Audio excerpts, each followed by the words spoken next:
Hello and welcome. I'm Kamla. My guest today is Sujit Saraf. He is an engineer, teacher, writer, actor, and above all, an acute and astute observer of the world around him.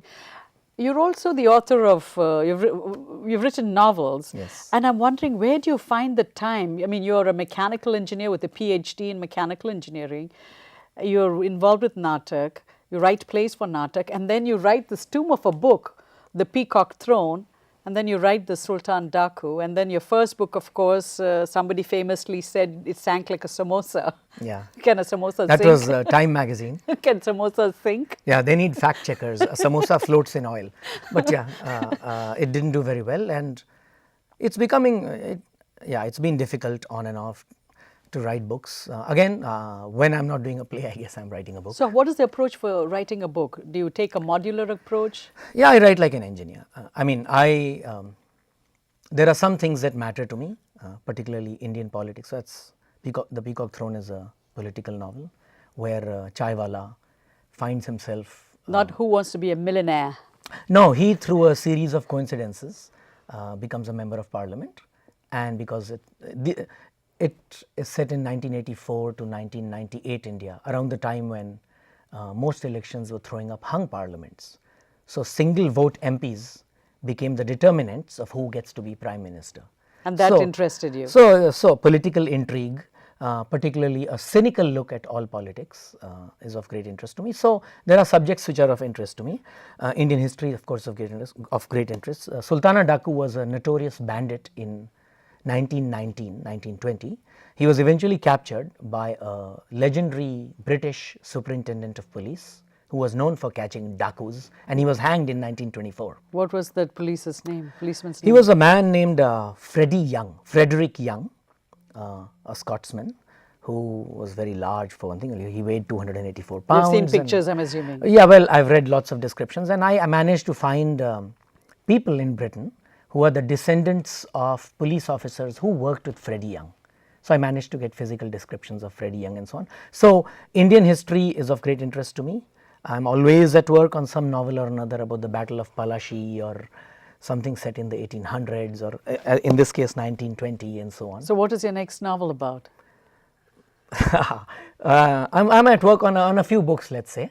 And few books. I'm still working on the transition from India to the US. After so many years in the US, I'm still not entirely sure I can write a book set in the US for reasons difficult to explain. So my novels tend to be set in India, they tend to be historical, and they tend to move further and further back. The Peacock Throne was around 1990s, this is 1920s. So now we're thinking of 1800s. I wrote a novel set in the 1800s, and now I'm going back to the Battle of Palashi, 1757, the battle that laid the foundation. Which we all know as Battle of Plassey. Yeah, it's actually Palashi after the Palash flower in Bengali, okay, the original word, and I make an effort to pronounce it the right way. Yeah, well, I'm not surprised because you went to school in Darjeeling. Yes, I went to school in Darjeeling. You went to what was known as a school town, Kurseong. I went to, Kurseong, where, so Darjeeling, if you're familiar with the area, is dotted with these tea gardens. Jesuit and Irish Catholic schools, which are actually set in tea gardens. Oh. These schools were meant for the children of second-tier British officers who were not rich enough to send their children back to London, back to Britain, for a proper education in Chillinborough and Harrow, where Nehru went, for instance, and Eton. So these second-tier British officers, typically district magistrates and commissioners, people below them, SPs, during the British Raj, during the British Raj, would send their children to schools in Darjeeling and Mussoorie. These schools were almost always run by, in my case, it was Irish Catholics. Sometimes they were Jesuits. Sometimes they were Belgian Catholics and so on. So did you start with the prayer in the morning? I went to one of those schools. There was, well, no. So there were Catholics in the school and there were You didn't have assembly? non-Catholics. You didn't have assembly in the mornings? No. There was no religious indoctrination or anything like that. There used to be moral science classes where we were told abortion is bad and so abortion. I mean, I was 12 or 13 years old. I'm not sure I knew exactly what abortion is, but my principal Brother Fitzpatrick, who I believe has passed away since then. Brother Fitzpatrick. Brother Fitzpatrick, Irishman from Ireland, of course, would read the diary of an unborn child. You know, I am now in my mother's womb, And you had the no last clue. line was, "Tonight my mother killed me," and we were all supposed to feel very bad about that. So there were lessons like that, indirect ways of telling us abortion is bad and this and that. But no, there was no direct indoctrination, and I actually have a pretty good impression of those schools in that they offered what I thought was a sound education. And the town you went to school, Kurseong, is known as a place of white orchids. Sorry. Did you know Is that? it? No, Yes. I didn't. Yes, that's wow. what. You know something I don't. Okay. Well, so one So up on me. Kurseong is a small town about 20 kilometers before Darjeeling, once you begin to climb up the hills. But it's very picturesque. Every morning you get to see the Kanchenjunga, the third highest mountain peak in the world, 8,598 meters. They made us memorize it. And it's very British in its weather. I suppose that's one of the reasons these schools were located in hill stations, because it reminded these district magistrates of England. So you went as what, a 10-year-old to the school? I went there as a 10-year-old. So sixth grade? 16, yes. And then you... I left there after class 10. My school only went up to class 10. And then where did you do your plus? I went to Delhi to do my 11 and 12. And that's where the Chandni Chowk, I which lived in Chandni Chowk for a short while, and this novel was born out of those experiences. I saw some of the violence described in the And the novel. Peacock Throne, there is a historical Yes, reference of course, to it's that. in Chandni Chowk. What is the Peacock Throne? The Peacock Throne was the seat of the great Indian Empire of Shah Jahan, who sat on the Peacock Throne. You can today go to the Red Fort and see a platform where the Peacock Throne sat. In 1739, the Persians invaded Delhi. They massacred 200,000 people in Delhi. They disassembled the Peacock Throne. It was a huge canopy, and they carted it away piece by piece to Iran, to Persia in those days. And today it's there? No, it doesn't exist. Pieces of the Peacock Throne found their way here and there. Supposedly the Kohinoor diamond, which was the centerpiece of the throne, of course it now sits in the Queen's crown jewels, I think in the Tower of London. Yes. But not the throne, just the Kohinoor diamond. Okay, so you've done your history. You've done your research on this. Yes, it is of great interest to me. And Okay, and what is the latest play that you've written? I wrote a play called Death in San Francisco, which was staged 3 months ago, which was actually based on a very old screenplay I had written. An Indian dies in San Francisco and wishes to be cremated in the Hindu manner as he cremated his father in India 30 years ago. But of course, he's in San Francisco and he's lived in the US for 30 years. So that sets off a chain of events. And the play was staged in June. And our current play, which is opening in 2 weeks, is a play called Mowgli and I. It happens to be in English too, which is a retelling of Rudyard Kipling's Jungle Book. Okay. It opens in 2 weeks. So you've found, in some ways, then you're finding your feet in the US because you're writing now about subjects that pertain to the US and your surroundings here, because it's death in San Francisco. To some extent, yes. So, for a reason I can't fully explain, my plays in the last few years have all tended to be set in the US. The last 3 or 4 plays I've written, and typically when I write a play, I just stage it. That's the advantage of having Naatak around. How long does it take for you to write a play? A few weeks or even less. I mean, the actual writing is perhaps a week or so. But then you sit But and perhaps, gather. yeah, it perhaps gestates for a while.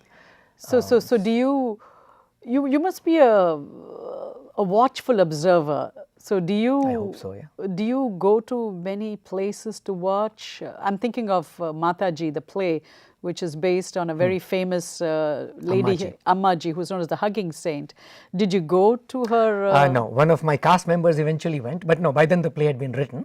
I obviously read extensively about her, and So without seeing her, you... well, you don't have to see her. Yeah, the play is not about her. It's about the idea of her. It is about the the infantilization of people that I believe she represents. The whole idea. Why can't it be about love? I suppose it can be about love. Anything can be about love, but the idea that she brings to you anything more than a placebo effect seems to me a very disturbing and annoying idea. She, in my book at least, she sits in the same world as Sai Baba, where I am always told that his good works, the schools he runs and the charity he hands out, they somehow justify the infantilization he represents, where he goes to an airport with a bunch of followers and saying, I'm about to manifest myself on the moon, and then the moon goes behind a cloud, and I don't know, he manifested himself or some such thing. You've never gone and seen her? No, of course not. It's a waste of my time. Why do I need to actually, I don't have to, you don't actually have to fight a war to write a war novel, right? All Quiet on the Western Front, Eric Remarques, he didn't fight a war. So I'm not saying you should shy away from learning anything about her, but what I'm saying is, I never sought to learn about her. Wherever I go in the Bay Area, I saw posters. Her posters and her followers imposed themselves on me through big flyers in India Currents and so on. Ammachi is coming, she's going to hug you and all your troubles will be solved. And there were testimonials from people on how they felt electric vibrations when she hugged them. So the idea of her was clear enough. The details don't matter, because anyway the details in my play are completely different from her life. Who inspires you?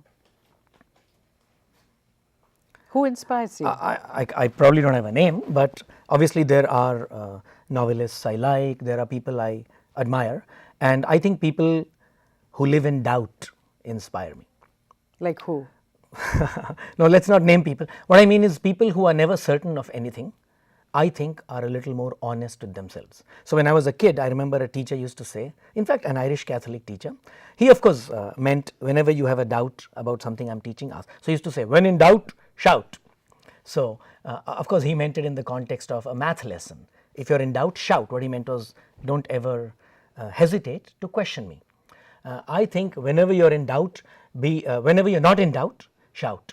Something is wrong with you if you are very certain about the truths in life. So the people whom I find myself comfortable with, and these perhaps are not people who inspire me, but people I would rather share a beer with, to use the usual analogy of George Bush versus Al Gore. The people I'd rather share a beer with are people who are very, very doubtful. Because you're looking for answers.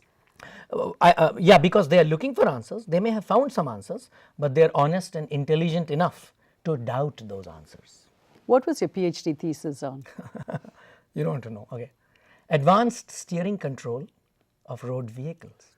So there was a big project. Advanced steering control. You want to know. When you have you heard of the Google car? Yeah, I was just going to say. So I had a Google car concept a long time. No, we had Google cars. They were not Google cars. So we had cars. I had a Pontiac 6000 that ran all by itself while I sat and gave it commands on my computer and so on. It used different technology from the Google car. So this is almost how many years ago we are talking about? This is in the 90s.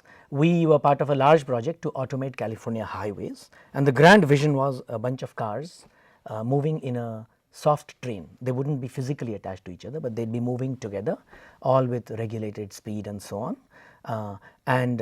My lab, I was part of a large team whose its goal was to control these cars. So each of us had we had some experimental cars at Berkeley, which we would, and we had our own tracks, by the way, roads basically, on which these cars ran, using technology different from the Google cars. So, but something like that. Interesting, right? Now when you read about Google car, and if you're here, you get to see the Google car. In fact, there was one outside the other day. It is definitely far advanced, of course, because 15 years have passed. So we never got to the stage where we could roam so freely on highways, let's put it that way. The Google car. Do you think it's a possibility that there could be driverless cars? Oh yes, of course. There, as I said, there were Dr. Saraf. Yes, of course. It's a possibility? Yeah, of course. Very in our lifetime? Yes. Thank you so much for your time. Thank you. And thank you for watching. We'll be back with another show next week. Until then, goodbye.